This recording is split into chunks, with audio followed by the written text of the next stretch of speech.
Fans on their feet. Rally towels are being waved. Brad Lidge stretches.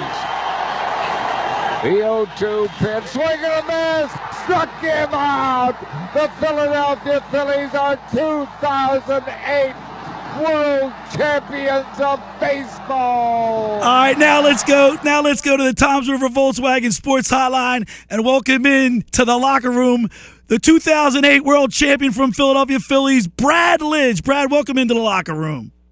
Hey, thanks for having me. Great to be here. Hey, Brad, that never gets old, does it? No way. I mean, with Harry doing the mic right there, I mean, honestly, it is like, yeah, it will never get old. I honestly keep thinking how lucky I was to have Harry coming in there, and just the whole thing. I mean, how much better does it sound because he did it? How much better. I gotta be honest with you, Brad. I'm from Collingswood, New Jersey, born and raised, a big Philly fan, Flyers, Sixers, Eagles, Phillies, the whole 9 yards. There's a couple things that really get me, my wife thinks she looks at me in disbelief. I mean, I can listen to Gene Hart make the final call when the Flyers win the Stanley Cup in 74-75. I'll start crying, like not crying, but welling up and tears come down. And that's another one. I mean, I get up right now. My hairs are standing up on my arms. It was such a cool time. And I want to say thank you from me, not only from me, but from everybody here in the South Jersey, Delaware Valley area. You remember that? I mean, that's going to go down in the annals of history forever. What's that make you feel like? Oh man, well, I'll tell you. I mean, it's basically for me. Obviously it's what every player kind of dreams of, but at the same time, like being able to do it in Philly, and listen, we lived in South Jersey for our time in Philly, and I know that listen, I'm in Colorado. I grew up in Colorado. There are no fans like what Philadelphia has. Cool. And so to be able to do it for that fan base just was crazy special. And, I was lucky to play on some very good Houston Astros teams, and I was lucky to get traded over to Philadelphia at the right time with a team that was hungry and ready. And, again, I use the word lucky a lot, or blessed, or whatever you want to say. But right. That's how I really feel about the whole thing because, I mean, to be able to do it in a city like Philadelphia that needed it so badly, that just made it that much sweeter. We're talking to Brad Lidge, part of the 2008 World Champions of Baseball, the Philadelphia Phillies. Brad, when you first got traded here, did you know there was something magical happening? Obviously, you get off you save your first 19 games. But when did it hit you that you guys have really something special here? Well, to be honest, I think it hit me that we had something special in spring training because kind of watching the guys and the talent level on the team and how hungry they were to kind of prove to everybody how good they were.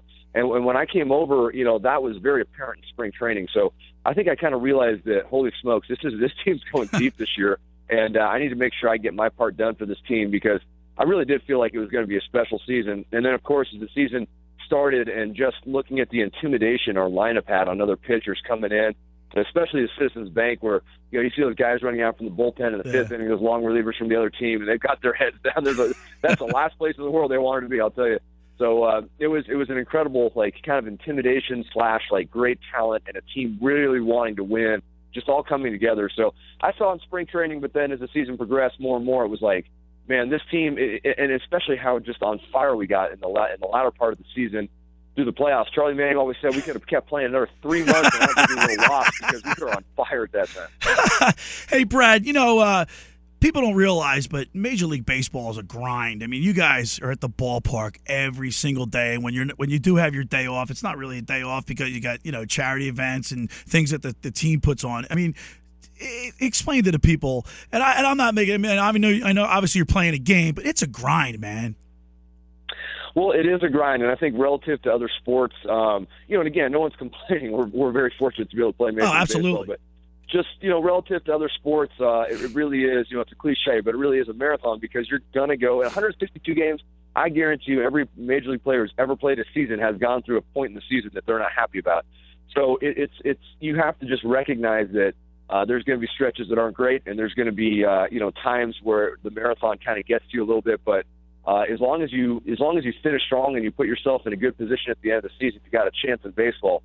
And really, teams do their best to make sure the plane rides and everything are fun for the guys, and they get you good food and everything. But the day in and day out, man, if you don't have the right mental attitude and preparation for that, it will bury you. And so I think that's one thing that people learn once they get to professional baseball especially in the minor leagues where the road trips aren't so catered and the food isn't so great, and you're still playing 140 games. And that's really when it kind of the bear jumps on your back, and you kind of learn how to deal with that in the minor leagues, and then I think it's easier once you get to the big leagues. No, Brad, I want to equate it to this year's team too, because once a team gets off on a roll and starts winning games and starts believing themselves, I'm sure it makes coming to the park that much easier, as opposed to, all right, now you're starting to lose a few games and then people start questioning themselves and doubting what their abilities. So obviously winning bodes well and is a catalyst for more winning. Would you not? Is that a true statement? That is definitely a true statement. And again, it's also one of those deals where kind of winning cures everything. Winning also brings team chemistry, all that stuff. And I think when you are winning, you're right. It's fun to come to the clubhouse. It's a place you want to be every single day because you know that, regardless of what your numbers are, the team is winning with you in there. So that's a huge thing. And I think that a lot of times, players can take refuge in that, knowing that, hey, maybe I'm not having a great season, but personally, but the team is winning, and that makes you feel good, and that makes you happy coming to the park regardless of how you're actually performing individually. So that those team wins they're just a cure-all for everybody. Hey, Brad, this is Josh. I wanted to ask you a question about earlier in your career. We have a lot of young pitchers in our area here. We got Jason Groom and Tyler Mondale and other kids who are very high prospects. And there was a time that you were actually a prospect. You were actually originally drafted by the Giants, but you decided to go to Notre Dame before you got drafted and came to the majors by the Astros. So talk a little bit about the thinking for a young pitcher about having to choose between when you get drafted going to the majors or going to college. Well, it's a tough decision. I mean, for me, it was kind of I think for a lot of people it's a tough decision. For me, it was an easier decision because the Giants drafted me in the 42nd round out of high school. And at that point, I had just started pitching. I'd really just started pitching my senior year in high school. I got to it real late, but I had a good arm, and I was kind of one of those raw, quote-unquote, prospects. But I had a lot of good advice. And listen, my parents, Irish Catholic, they're like, you're going to Notre Dame. It became a very easy choice. Yeah, there really wasn't a choice. So, if I would have been drafted a lot higher, a top 5-round thing probably would have really crossed up our thinking there a little bit. But, I think for everyone, the situations are unique. Like, you have to certain people, maybe that signing bonus is really something that's huge for their family and they have a great shot. And if you get drafted high, teams will really try and do their best to push you through the system. So there's a lot of thinking that goes into it. It's not a simple choice, really, unless you get drafted real late and you have a chance to play in college. Because if you do have a chance to play in college, I think that's really the place to go. I mean, you learn so much, and it's just such a different experience. It's so much fun, and you develop mental strength as well. So I think that going to college is the right choice in most situations, unless you're a real high pick and you're getting some pretty good money thrown at you. Then you really obviously have to weigh it, and that's an individual decision. And then after Notre Dame, when you got drafted by the Astros, can you talk a little bit about the process between getting drafted and finally signing that contract? Yeah, it is kind of an interesting process. So you get drafted. I remember, this was in 1998 when I got drafted by the Houston Astros, number 17 overall, and we were hearing all kinds of things. Coming out of Notre Dame, I had a good season, decent season, but I was throwing the ball pretty dang hard, and people were like, "Oh man, you're going to go in the first round," or people say you're going to go 10 overall, and then other people are saying, watch out, you could fall. You just don't know what to expect. So that was in the days of dial-up internet. We were able to watch it in, my kitchen, I remember, and I had a bunch of buddies over, and I was like, the 10th pick went, 11, 12, 13, 14, 15, and I was like, oh crap, what if I get drafted way late? It'd be a little bit of disappointment. But anyway, the Astros took me number 17 overall, and that we had a big celebration that day. And not too long after that, they had some guys come out to our place, and we were just negotiating the contract for a couple of weeks. And, some people negotiate for a while and don't end up playing a whole lot. But obviously, for most of us, we want to get started playing professionally as fast as possible. So we negotiated our deal, and then the Astros flew me out to Houston and got to take batting practice with the team, play catch with the guys in the major leagues, and sign that contract. And I'll tell you what, man, that fires you up when you meet everybody else in the big leagues, and they kind of take you under their wing a little bit for a day or two. You're ready to start playing, and then of course you end up going to I went to Quad Cities, riding some buses, right? And you're just like, wow, that's the major leagues seem really far away all of a sudden. And we're talking with Brad Lidge, Philadelphia Philly closer, 2008 world champion of baseball. You were the two-time All-Star, National League Rolaids relief man in 2008, NFL comeback player of the year in 2008, magical season, 35 for 35 plus 7 in the playoff saves. Brad, it's gonna go down as probably one of the greatest years ever, man.